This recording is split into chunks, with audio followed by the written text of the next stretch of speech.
Hello student, स्वागत है आप सभी का मैथ्स फॉर जेईई के यूट्यूब चैनल में। स्टूडेंट, हमेशा की तरह आज भी हम लोग एक अच्छा क्वेश्चन को सोल्व करने जा रहे हैं। जो स्क्रीन पर दिख रहा है क्वेश्चन, वो इसी साल जेईई एडवांस 2025 में पूछा गया क्वेश्चन था। ठीक है, क्वेश्चन काफ़ी अच्छा था, थोड़ा टाइम टेकिंग था, अभी करेंगे तो समझ में आ जाएगा। लेकिन क्वेश्चन एकदम साफ सुथरा है। जो जिनका एकदम बेसिक कॉन्सेप्ट क्लियर रहा होगा वो क्वेश्चन इसको बड़ी आराम से कर लिया होगा। और ये तीनों जो फॉर्म है दिख रहा है, वेरिएबल सेपरेबल फॉर्म है। ये तीनों का तीनों फॉर्म क्या है? वेरिएबल सेपरेबल फॉर्म है, क्योंकि लीनियर डिफरेंशियल इक्वेशन से पूछा गया क्वेश्चन है। और पहले तो हमें यहाँ से फंक्शन निकालना है, y1 y2 y3 निकालना है, फिर यहाँ पे वैल्यू रिप्लेस करना है, फिर इसका लिमिट सोल्व करना है। मतलब थोड़ा सा लेंदी कह सकते हैं इसको, टाइम टेकिंग क्वेश्चन। तो सबसे पहले क्या करेंगे, एक एक करके तीनों डिफरेंशियल इक्वेशन को सोल्व करेंगे। और दिख रहा है कि वेरिएबल सेपरेबल है, तो इसको डायरेक्टली अब करना शुरू करते हैं। ठीक है, तो पहला जो हमारा डिफरेंशियल इक्वेशन है, यह dy1/dx इज इक्वल टू क्या दिया हुआ है, साइन स्क्वायर एक्स y1। तो यहाँ से अगर हम वेरिएबल सेपरेबल लगाएंगे तो dy1/dy1 कितना हो जाएगा, साइन स्क्वायर एक्स dx। ये हो जाएगा ln y1।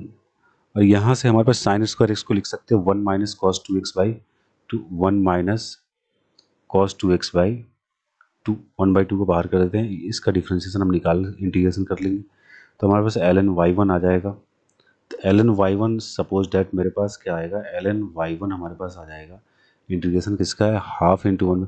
वन का इंटीग्रेशन क्या हो जाएगा, x, तो ये x/2 हो जाएगा, माइनस cos 2x का इंटीग्रेशन होता है माइनस cos 2x का होता है साइन, क्या हो जाएगा, साइन 2x/4 हो जाएगा। ठीक है, ये बात क्लियर है, क्योंकि यहाँ cos 2x का इंटीग्रेशन साइन 2x/2 हो जाएगा, ये 1/2 तो 1/4। यहाँ तक क्लियर हो गया वो। ठीक है, प्लस सी। अब इस कांस्टेंट की वैल्यू निकालने के लिए हमारे पास एक रिलेशन दिया हुआ है, y1 मतलब y1 की वैल्यू 1 पे क्या है, 5 है। मतलब y1 क्या है, 5। x को 1 पुट करेंगे तो y1 कितना है, 5 है हमारा। तो यहाँ से क्या आ जाएगा, ln 5 इक्वल्स टू एक्स की जगह पे 1 पुट करना है, 1/2, ये कितना होगा, साइन 2/4 प्लस सी। तो हमारे पास सी की वैल्यू आ जाएगा, सी का वैल्यू हमारे पास आ जाएगा simple simple ln 5 minus half plus sign 2/4। थोड़ा सा ये सी का वैल्यू थोड़ा लंबा आ रहा है, तो मैं सी को सी ही रहने दूंगा अभी। ठीक है, और सी मान लेंगे यही है। तो हमारे पास जो y1 आ जाएगा, यहाँ से y1 क्या आ जाएगा, सोल्व होके बताना। y1 हमारे पास सोल्व होके आ जाएगा, y1 इज e की power x/2 minus sine 2x/4 plus C. ये हमारे पास y1 सोल्व होके आ जाएगा। ठीक है, ठीक है सर। अब यहाँ से आगे क्या करना है, सेम ये वाला इक्वेशन है कॉस के टर्म में, तो क्या होगा, dy2। तो डायरेक्टली यहाँ पर हम वेरिएबल सेपरेबल लगाते हैं इसमें dy2, तो हमें पता है ln y2 आ जाएगा इस साइड पे। यहाँ पे जो इंटीग्रेशन होगा कॉस स्क्वायर एक्स है, क्या है, कॉस स्क्वायर एक्स है, उसको हम क्या लिख देंगे, 1 प्लस कॉस 2x/2। ट्रिगोनोमेट्री का सिंपल साइड इंटीग्रल लगा देंगे। अब इसको सोल्व कर देंगे, हमारे पास ln y2 आ जाएगा x/2 plus sign 2x/4 plus c1। ठीक है जी। अब इस c1 निकालने के लिए इसने वैल्यू दिया है y2 ऑफ 1/3, मतलब y2 equal x equals to 1 पे y2 ऑफ 1 हमारे पास क्या है, 1/3 है। तो हम यहाँ पर x की जगह पे x की जगह पे 1 पुट करेंगे, तो y2 हमारा क्या है, 1/3 है। तो यहाँ से जैसे हम x की जगह पे 1 पुट करेंगे तो y2 हमारा क्या है, 1/3 है। तो ये हो जाएगा ln 1/3, this is 1/2 plus sign 2/4 plus c1। तो c1 का वैल्यू सिंपली यहाँ से क्या आ जाएगा, ln 1/3 माइनस 1/2 माइनस साइन 2/4। ठीक है, तो हमारे पास c1 का वैल्यू आ गया। अब ln y2 हमें पता है ना, तो यहाँ से बताना y2 क्या आ जाएगा। y2 हमारे पास जो आएगा, e की पावर क्या हो जाएगा, x/2 plus sign 2x/4 plus c1। ठीक है, y2 आ गया। इसी तरीके से इन द सेम वे हम क्या करेंगे, y3 निकाल लेंगे। यहाँ से यहाँ भी क्या वेरिएबल से पहले यहाँ पर थोड़ा सा काम करना होगा, इसको लिख लेते हैं। दोबारा से क्वेश्चन में यहाँ ले आया फ्रेम में, ताकि थोड़ा दिक्कत ना हो देखने में। तो यहाँ से आ गया, यहाँ से हम वेरिएबल से लगाएंगे तो हमारे पास क्या आ जाएगा, इस टाइप तो ln y3 आएगा। यहाँ पे क्या आ जाएगा बताना, x³ ऊपर चला जाएगा, यहाँ पे 2 minus x cube d x आ जाएगा। ठीक है, अब यहाँ पे हम क्या कर सकते हैं, एक काम कर सकते हैं, -2 कर सकते हैं और +2 कर देंगे और फिर दोनों को अलग अलग कर देते हैं। इंटीग्रेटिंग अप्रोच, एक्स क्यूब -2/2, ये क्या हो जाएगा, माइनस डी एक्स हो जाएगा। फिर आगे क्या हो जाएगा, +2 अपॉन एक सेकेंड, यहाँ पे तो सीधा सीधा बन जाएगा ना, यहाँ पे ln y3 आएगा तो ये तो सीधा उस साइड जाएगा ना, तो ये हो जाएगा 2 minus x cube by x cube, ये सीधा ये बनेगा dx। ठीक है, तो यहाँ से हमारे पास ln y3 कितना हो जाएगा, दोनों को अलग अलग कर देते हैं, 2/x³ माइनस x³/x³, ये dx आ जाएगा। ठीक है, अब यहाँ से क्या हो जाएगा, ln y3 हम सोल्व आउट करेंगे तो इस साइड हमारा 2/x³ का इंटीग्रेशन क्या आ जाएगा, 2 -2 मल्टीप्लाइड बाई x² हो जाएगा, क्योंकि -3 होगा, +1 करेंगे तो नीचे, फिर ये x प्लस C2 मान लेते हैं। ठीक है, यहाँ से 2 से 2 गया तो माइनस, हमारे पास जो सिंपल ln y3 आ रहा है वो कितना आ रहा है, -1/x² minus x plus C2। ठीक है, अब यहाँ पे देखो हमारे पास वैल्यू क्या दिया है, y(1) पे यहाँ पे 3/5 ही है, तो यहाँ पे काम कर सकते हैं, x की जगह पे 1 पुट करते हैं तो y3 कितना है, तो हमारे पास गिवन है y3(1) क्या दिया हुआ है, 3/5 ही। तो यहाँ पे हम क्या कर सकते हैं, x की जगह पे 1 पुट करेंगे तो इधर तो 1 ही हो जाएगा, -1 हो जाएगा, ये भी -1 हो जाएगा, plus C2।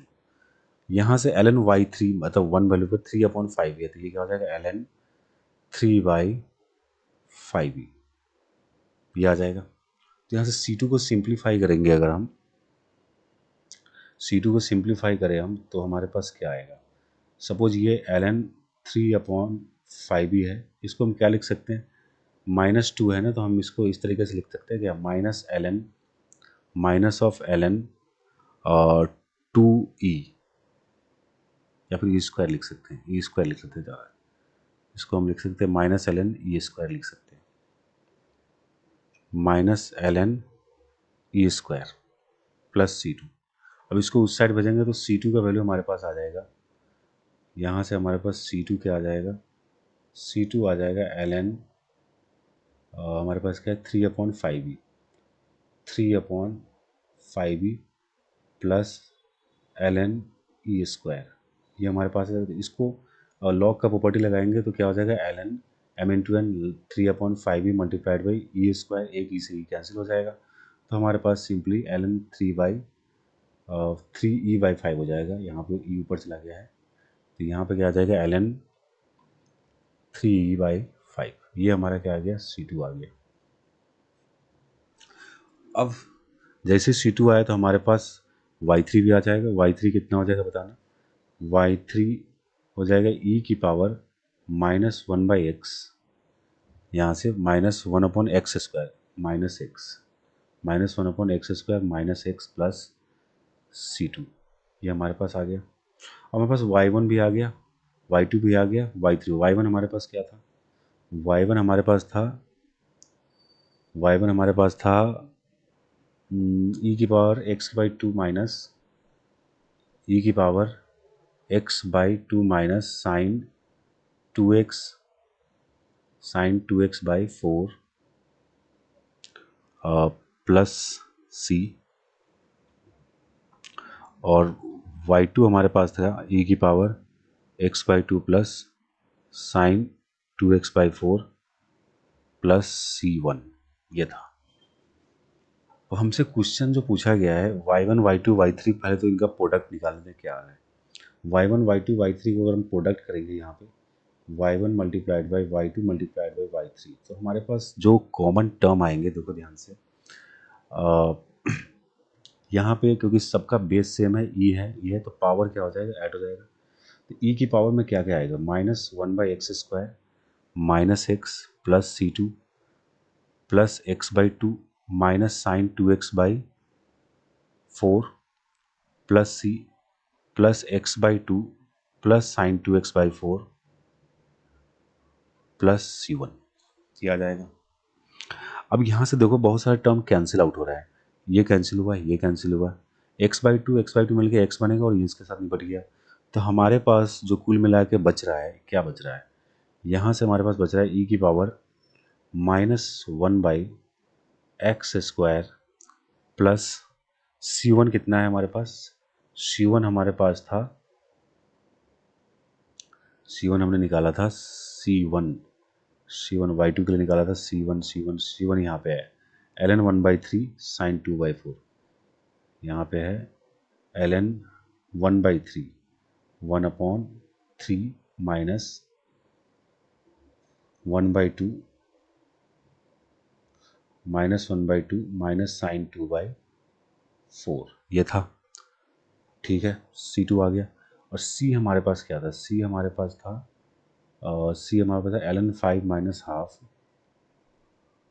ln 5 minus half plus sign 2/4 plus sign 2/4, ये था। अब फिर हमारे पास आया था C1 तो आ गया हमारे पास। C2 लिखना है अभी। C2 हमारे पास क्या है, ये ln 3/5 ये हमारे पास है। ठीक है, अब यहाँ पर देखो बहुत सारा टर्म कैंसिल हो रहा है। यहाँ ln ये साइन 2/4 प्लस का माइनस का कैंसिल हो गया। और यहाँ पे एक और चीज़ होगा, ठीक है, यहाँ पे लॉग की प्रॉपर्टी लगाना पड़ेगा। ये दोनों को मैं कंबाइन करूँ तो क्या होगा, log 3/5 हो जाएगा, e⁻−1/x² प्लस ln 5/3 हो जाएगा। ठीक है, फिर ये माइनस हाफ -1 हो जाएगा, और ये दोनों मिल गए 1 और -1 हो गया, ये दोनों कंबाइन हो गया। यहाँ पे ln 3/5 प्रोडक्ट 2 लगा देते हैं, ln 3/5 प्लस ln e क्या हो जाएगा, ये तो 1 हो जाएगा, और 1 और -1 ये भी कैंसिल आउट हो गया। और ठीक है, तो हमारे पास ले दे के ये बच गया, सारे टर्म कैंसिल हो गए, बस ये और ये बच गया। तो हमारे पास सीधा सीधा आ गया e⁻−1/x² प्लस ln 25/9, ये आ गया। तो हमारे पास सिंपल सा y1 y2 y3 सोल्व होके आ रहा है, y1 y2 y3 जो हमारे पास सोल्व होके आ रहा है e⁻−1/x² प्लस ln 25/9 आ रहा है। ठीक है, ठीक है, ये हमारे पास आ रहा है। इसको हम और सिंप्लीफाई करें, e⁻−1/x² डॉट e⁻ln 25/4 भी लिख सकते हैं, और e⁻ln 25/4 क्या हो जाएगा, 25/4 इंटू e⁻−1/x²। तो सिंपली हमारे पास y1 y2 y3 आ गया। ठीक है, ये हमारे पास y1 y2 y3 आ गया। अब करना क्या है जी, अब करना है इसमें हमारे पास जो लिमिट सोल्व आउट करना था, हमारे पास लिमिट सोल्व करना है, लिमिट ये सोल्व करना है हमको, लिमिट सोल्व करना है हमें ये। तो अब इसको कैसे सोल्व करेंगे, हमारे पास वैल्यू तो आ ही गया, limit x tend to 0 plus. अब y1 y2 की तरफ यहाँ पे y1 y2 y3 की जगह पे ये पुट कर देते हैं 25/4 e⁻−1/x² plus 2x upon e⁻3x sin x।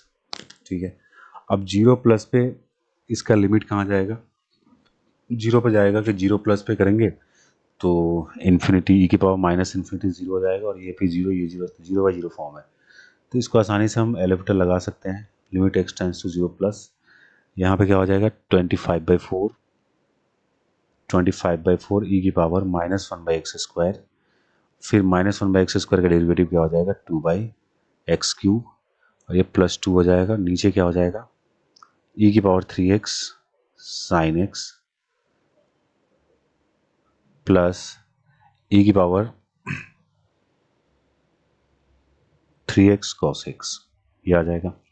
ठीक है, अब हमारे पास जो वैल्यू आ रहा है ये तो 0 हो जाएगा, e⁻−∞ 0, तो यहाँ से 2 आ रहा है, ये तो 0 हो जाएगा, 0 पुट करने से ऊपर 2 आ रहा है, नीचे क्या आ रहा है नीचे अगर पुट करेंगे हम वैल्यू तो ये 0 हो जाएगा, तो 1 होगा, साइन 0, यहाँ पे 0। तो हमारे पास सिंपली नीचे 1 आ रहा है। क्या आ रहा है? 1 आ रहा है, क्योंकि हम x 0 प्लस करेंगे तो ये पूरा टर्म 0 हो जाएगा। 0 इंटू इन्फिनिटी क्या होगा? 0 ही हो जाएगा। ठीक है, और ये 2 बचेगा ऊपर, नीचे ये भी 0 हो जाएगा, बचेगा यहाँ पे 1, ये बन गया। तो हमारे पास लिमिट क्या आएगा? 2/1 that is 2। 2 is the correct answer. तो इस लिमिट का वैल्यू क्या आएगा? 2 आएगा। तो देखा हमने, बहुत ही शानदार क्वेश्चन था, लेकिन क्या था, एक एक कड़ी से जुड़ा हुआ क्वेश्चन था। एक एक कड़ी को हम लोगों ने हटाया, काफ़ी सारा प्रॉपर्टीज़ लगा, लॉग का लगा, एक्सपोनेंशियल प्रॉपर्टीज़ लगा। ठीक है, फिर फाइनली हम लोगों ने लिमिट सॉल्व किया। ठीक है, तो देखिए किस तरीके से, किस लेवल से क्वेश्चन बनाया जाता है। तो आपको जी एडवांस का जब क्वेश्चन करते हो तो आपका पूरा का बेसिक कॉन्सेप्ट सारा कंप्लीट होना चाहिए, क्लियर होना चाहिए। ठीक है, चाहे आप किसी भी टीचर से पढ़ो, ये नहीं कि मतलब कोई टीचर बेस्ट है, सारे टीचर अच्छे हैं। तो आपके क्लास में जो भी पढ़ाए जाते हैं तो उन टीचर्स का ध्यान रखो, कॉन्सेप्ट जब सिखाते हैं तो उस समय बहुत ही केयरफुल रहना है। बाकी आप देख सकते हो जी एडवांस में क्वेश्चन एकदम साफ सुथरा है। आपको अगर सारा प्रॉपर्टी ध्यान में है, सब कुछ कॉन्सेप्ट क्लियर है, तो फिर इसको ये सब क्वेश्चन करने में टाइम नहीं लगेगा। ठीक है, आपसे हो जाएगा। टाइम टेकिंग था, आप एग्जामिनेशन में इसको आप स्किप करके चल सकते हैं। ठीक है, क्योंकि ये काफ़ी ज़्यादा टाइम लेगा, पूरा डिफरेंशियल इक्वेशन सोल्व करना है, फिर उसके बाद लिमिट सोल्व करना है, तो थोड़ा टाइम टेकिंग क्वेश्चन है। बाकी ये क्वेश्चन सही था, मज़ेदार क्वेश्चन था, मज़ा आ गया। ठीक है, तो आपको अगर ये वीडियो पसंद आया हो, चैनल को सब्सक्राइब और लाइक करें, अपने फ्रेंड्स में शेयर करें। ठीक है, और साथ ही जिन लोगों को ऑनलाइन अगर हमसे पढ़ना है गूगल मीट या जूम पे, तो आप, मेरा व्हाट्सअप नंबर दिया हुआ है डिस्क्रिप्शन लिंक में, आप वहाँ से मुझसे कांटेक्ट कर सकते हो और मैं क्लास स्टार्ट कर सकते हो। ठीक है, कम से कम फीस में। ठीक है, तो मिलते हैं आपसे नेक्स्ट वीडियो में नए क्वेश्चन के साथ। इजाज़त दीजिए मुझे, तब तक के लिए बाय, थैंक यू, जय हिंद।